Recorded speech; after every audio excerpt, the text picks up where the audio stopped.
اور جب میرے بندے آپ سے میرے بارے میں سوال کریں تو کہہ دیجیے بے شک میں قریب ہوں، میں پکارنے والی کی پکار کا جواب دیتا ہوں جب وہ مجھے پکارے. تو ان کو چاہیے کہ وہ میرا حکم مانیں اور مجھ پر ایمان رکھیں تاکہ وہ ہدایت پائیں. فاستغفروه ثم توبوا إليه إن ربي قریب مجیب. سو اس سے بخشش مانگو پھر اس کی طرف پلٹ آؤ، یقیناً میرا رب قریب ہے، قبول کرنے والا ہے. اللہم لک الحمد لا الہ الا انت وحدک لا شریک لک المنان بدیع السماوات والارض ذی الجلال والاکرام. اے اللہ، ساری تعریف تیرے لیے ہے، تیرے سوا کوئی الہ نہیں، تو اکیلا ہے، تیرا کوئی شریک نہیں، تو بہت نوازنے والا ہے، تو آسمانوں اور زمین کا پیدا کرنے والا ہے، اے جلال اور اکرام والے رب. اللہم صلی علی محمد وعلی آل محمد کما صلیت علی ابراہیم وعلی آل ابراہیم انک حمید مجید. اللہم بارک علی محمد وعلی آل محمد کما بارکت علی ابراہیم وعلی آل ابراہیم انک حمید مجید. آج ہم انشاءاللہ رزق میں کشادگی کی دعائیں پڑھیں گے.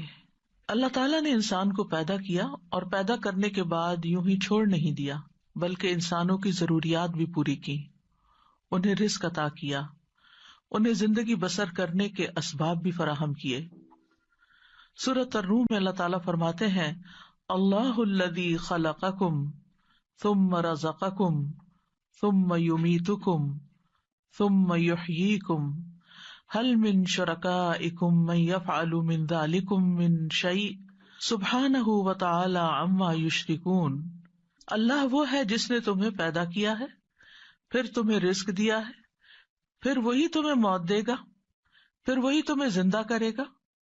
کیا تمہارے شریکوں میں سے کوئی ہے جو ان کاموں میں سے کچھ بھی کرے، یعنی زندگی دے اور رزق دے یا موت دے؟ وہ پاک ہے اور بہت بلند ہے اس سے جو وہ شریک ٹھہراتے ہیں. تو اللہ سبحانہ تعالی رازق ہے اور اس کی صفت الرزاق بھی ہے، یعنی بہت زیادہ رزق دینے والا.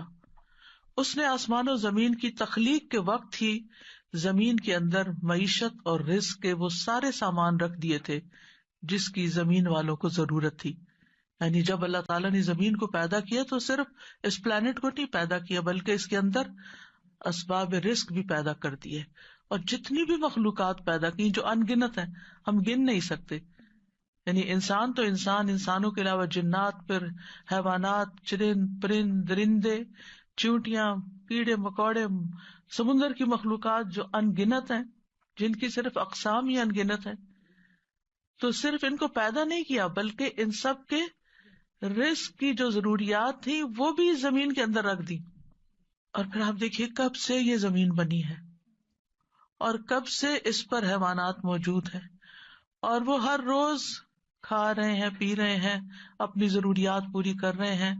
سبحان اللہ. یعنی انسان سوچے، اور اگر انسان اس کو شمار کرنا چاہے، گننا چاہے، تو آپ گن نہیں سکتے، آپ امیجن بھی نہیں کر سکتے کہ ہر روز کتنی مخلوق کیا کچھ نہیں کھا جاتی، اور پھر اگلے روز پھر دن میں صرف ایک بار نہیں، انسان تو حیوانوں سے بھی زیادہ کئی بار کھاتے ہیں.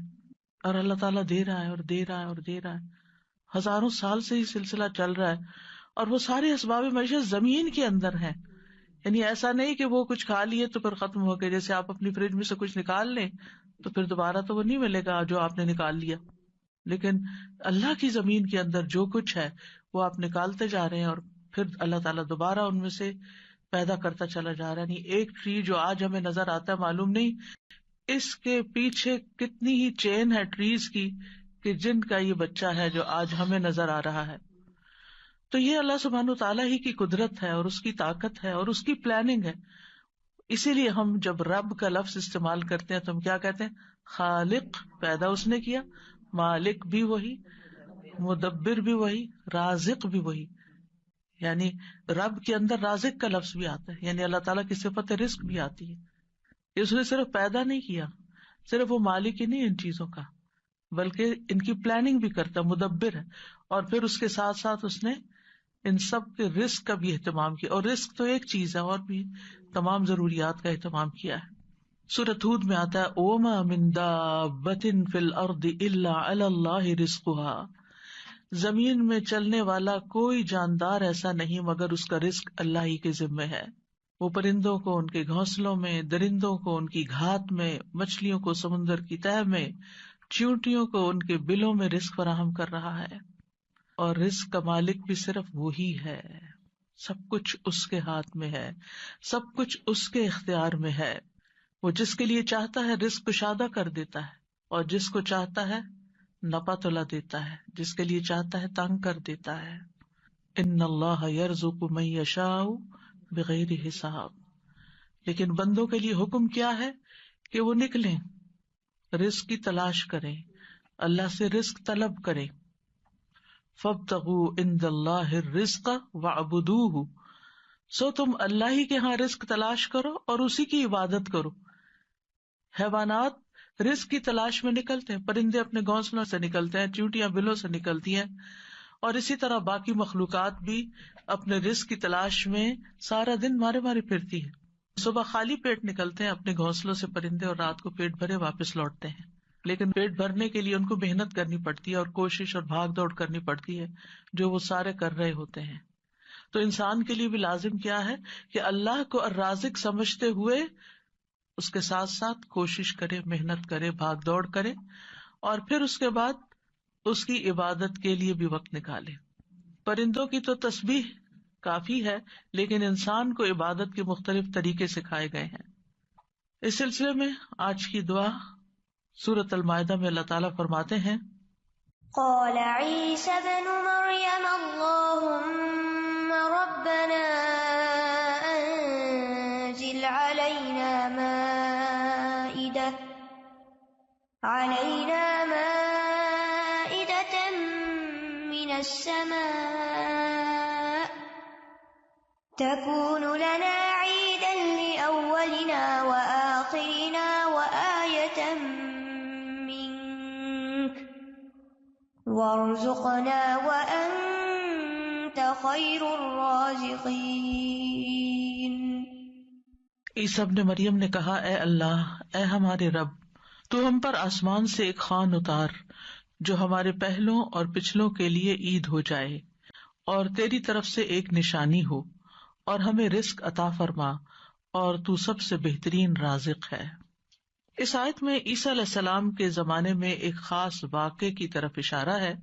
عیسیٰ علیہ السلام نے جب لوگوں کو اللہ تعالیٰ کی طرف بلایا تو حواریوں نے اس پر لبیک کہا، آپ پر ایمان لائے، اور ایمان میں مزید اطمینان کے لیے عیسیٰ علیہ السلام سے کہا کہ کیا آپ کا رب یہ کر سکتا ہے، اس میں یہ قدرت ہے کہ ہم پر آسمان سے تیار شدہ کھانا اتارے.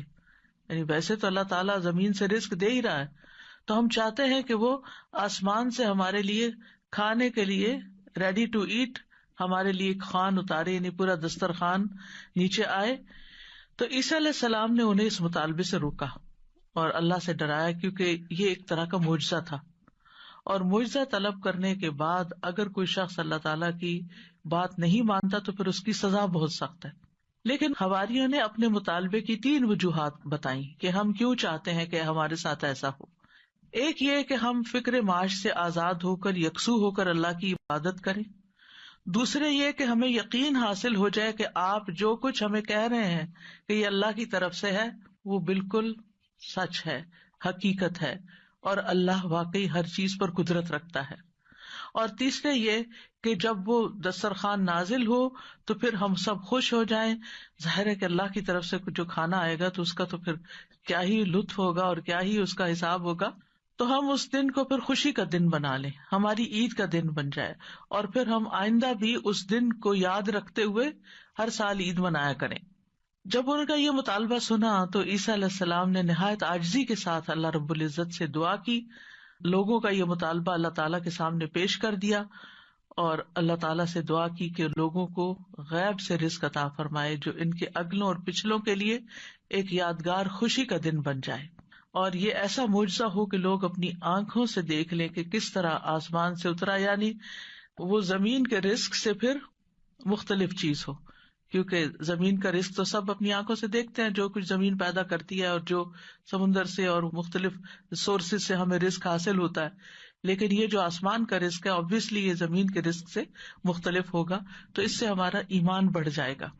تو عیسیٰ علیہ السلام نے عرض کی قال عیسی ابن مریم اللہم ربنا، آپ دیکھیے دعاؤں میں یا اللہم آتا ہے یا ربنا آتا ہے، یہاں عیسیٰ علیہ السلام نے دونوں صیغے استعمال کیے ہیں، اللہم ربنا یعنی حواریوں کا مطالبہ قبول کر کے اللہ سبحانہ وتعالیٰ سے نہایت عاجزی کے ساتھ دعا کی کہ اے اللہ، اللہم اے اللہ، ربنا جو ہمارا پالنے والا ہے، جو ہمارا رب ہے۔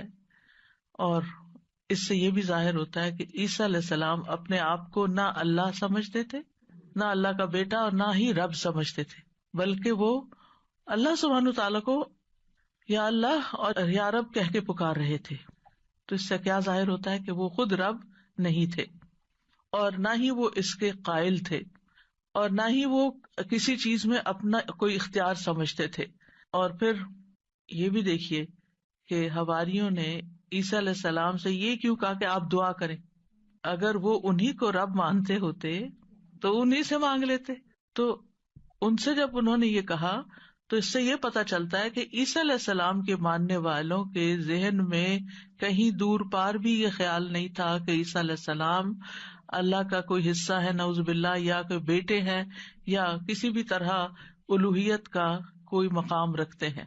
وہ ان کو ایک نبی کے طور پر ہی سمجھتے تھے۔ تو انہوں نے اللہ سبحانہ وتعالیٰ ہی کی ربوبیت کا اس بات کیا یا اس پر ایمان لائے۔ پھر کہا کہ تکون لنا عیدا لاولنا وآخرنا، عید کا لفظ عاد یعود سے ہے، لوٹ کر آنا، یعنی وہ خوشی جو بار بار آئے، ہر سال پلٹ کر آئے۔ یہ سالانہ بھی ہو سکتی ہے اور ہفتہ وار بھی۔ مسلمانوں کی 2 عیدیں سالانہ ہیں اور 1 ہفتہ وار ہے۔ اس کے علاوہ کوئی اور عید ثابت نہیں ہے جو ہم نے خود سے بنا لی ہیں عیدیں، وہ قرآن و سنت سے ثابت نہیں ہے۔ تو ہم سالانہ عید تو اچھی طرح مناتے ہیں، لیکن افسوس یہ کہ جمعے کا اہتمام کم سے کم ہوتا جا رہا ہے۔ جمعے کے دن بھی غسل کرنا چاہیے، اچھے صاف ستھرے کپڑے پہننے چاہیے، تیار ہونا چاہیے، اہتمام کرنا چاہیے۔ یعنی جمعے کا دن عام دنوں کی طرح نہیں ہونا چاہیے، یعنی وہ دن ہمارے لیے خاص دن ہے، اسے خاص دن سمجھ کر ہی اس میں سارے کام کریں، چاہے وہ عبادت کے ہوں یا جو دوسرے کام ہوں۔ اور پھر آپ دیکھیے کہ انہوں نے کہا کہ وہ دن ہمارے لیے عید کا ہو، لأولنا وآخرنا، ہماری پہلی فرسٹ جنریشن یعنی جو ہمارے دور کے لوگ ہیں، وآخرنا اور جو ہمارے بعد میں آئیں گے، وآیۃ منک، اور تیری طرف سے ایک نشانی بھی ہو، تیری قدرت کی علامت ہو، یعنی عیسیٰ علیہ السلام کی سچائی کی علامت ہو کہ یہ واقعی اللہ کے رسول ہیں اور انہوں نے جو کہا وہ سچ کہا۔ اور پھر وارزقنا وانت خیر الرازقین دعا بھی کی، اور یہ رزق کے حصول کی دعا بھی ہے، یعنی اتنا حصہ اگر انسان پڑھتا ہے، وارزقنا وانت خیر الرازقین، تو ہمیں عطا کر، ہمیں رزق دے، اور تو سب سے بہترین رزق دینے والا ہے، اور یہاں پر ہمیں کسی مشقت کے بغیر اپنے پاس سے رزق عطا فرما۔ اب آپ دیکھیے کہ اللہ سبحانہ تعالی بہترین رازق ہے، یعنی کس اعتبار سے کہ جو اس کی طرف سے رزق آتا ہے وہ اپنی کیفیت کے اعتبار سے اور کمیت کے اعتبار سے بہترین ہوتا ہے، یعنی سب سے افضل ہوتا ہے۔ اور انسانوں نے اس کی جو شکلیں بنا لی ہیں، پروسیس کر لیا اس کو، تو وہ اپنی کیفیت کے اعتبار سے بہترین نہیں رہا، کیونکہ انسانوں کے لیے اس طرح فائدہ مند نہیں۔ آپ نے دیکھا ہوگا کہ جو چیزیں نیچرلی اگتی ہیں، گرو کرتی ہیں، اور جو فریش فوڈ آپ سی سے لیتے ہیں، سی فوڈ ہوتی ہے یا کچھ، یا ہم باقی غذاؤں کے مقابلے میں زیادہ صحت مند غذائیں ہوتی، خیر الرازقین۔ اور اس لیے بھی خیر الرازقین کہا گیا اللہ تعالیٰ کو کہ لوگ اگر اللہ تعالیٰ کی نافرمانی بھی کریں تو بھی وہ ان کو اپنا رزق دیتا ہے، وہ کفر بھی کریں، اس کا انکار بھی کریں، اس سے ناراض بھی ہوں، پھر بھی رزق دیتا ہے. لیکن بندوں میں سے جو کسی کو رزق دیتے ہیں وہ ایسا نہیں کرتے، حتیٰ کہ ماں باپ بھی اگر دیکھتے کہ بچے بات نہیں مانتے تو ان سے کنارہ کش ہو جاتے ہیں. آپ جہاں جاب کرتے ہیں جاب نہیں کریں تو آپ کو کوئی سیلری نہیں دے گا. انسانوں کا معاملہ یہ ہوتا ہے. لیکن اللہ سبحانہ وتعالیٰ آپ عبادت کریں یا نہ، آپ نماز پڑھیں یا نہ، آپ روزہ رکھیں یا نہ، وہ آپ کو کھانے کو دیتا رہے گا. تو اس دعا سے یہ پتا چلتا ہے کہ انسان جب دعا کرے تو بہت عاجزی کے ساتھ دعا کرے اور اللہ تعالیٰ کو اس کے بہترین ناموں کے ساتھ پکارے. اللہم ربنا، یہ دونوں نام اکٹھے بھی کر سکتے ہیں، اور اس کے علاوہ بھی یا رزاق، یا فتاح. اور پھر یہ کہ انتہائی عاجزی اور انکساری رویے میں بھی ہونی چاہیے کہ اللہ ہم محتاج ہیں، تو دینے والا ہے. اور پھر اللہ تعالیٰ سے بہترین رزق مانگنا چاہیے، یعنی تو بہترین رزق دینے والا. اللہ تعالیٰ کی صفت کو بیان کیا جا رہا ہے، یعنی ہمیں بھی ایک طرح سے انڈائریکٹلی کیا کہا جا رہا ہے کہ ہمیں بھی بہترین رزق عطا فرما. رزق کیا چیز ہے، یعنی رزق کا اطلاق کس کس چیز پر ہوتا ہے؟ ابن منظور لسان العرب میں کہتے ہیں رزق سے مراد ہر وہ چیز ہے جس کے ساتھ ہر زندہ مخلوق کی زندگی قائم ہوتی ہے، یعنی جس پر زندگی کا انحصار ہوتا ہے، خواہ وہ چیز مانوی ہو یا مادی ہو. مانوی سے مراد یعنی جس کو ہم چھو نہیں سکتے، جس کو ہم جانتے ہیں، سمجھتے ہیں، محسوس کرتے ہیں، یعنی انٹینجیبل جس کو آپ کہہ سکتے ہیں. تو رزق دونوں طرح ہوتا ہے، ٹینجیبل بھی اور انٹینجیبل بھی. اسی طرح بعض نے یہ کہا کہ ہر نعمت ہی ایک طرح سے رزق ہے، یعنی جتنی بھی نعمتیں ہمیں ملی ہیں وہ ساری رزق ہیں. یعنی صرف مال ہی رزق نہیں ہے بلکہ رزق کا ایک وسیع دروازہ ہے.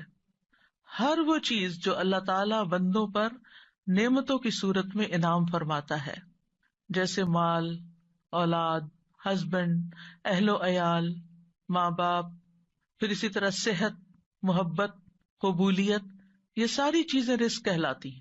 اور یہ اللہ تعالیٰ کی طرف سے تقدیر میں مقرر کر دی گئی ہیں. یعنی اللہ تعالیٰ نے ہر بندے کا رزق مقرر کر رکھا ہے کہ اس کو کتنا دینا ہے.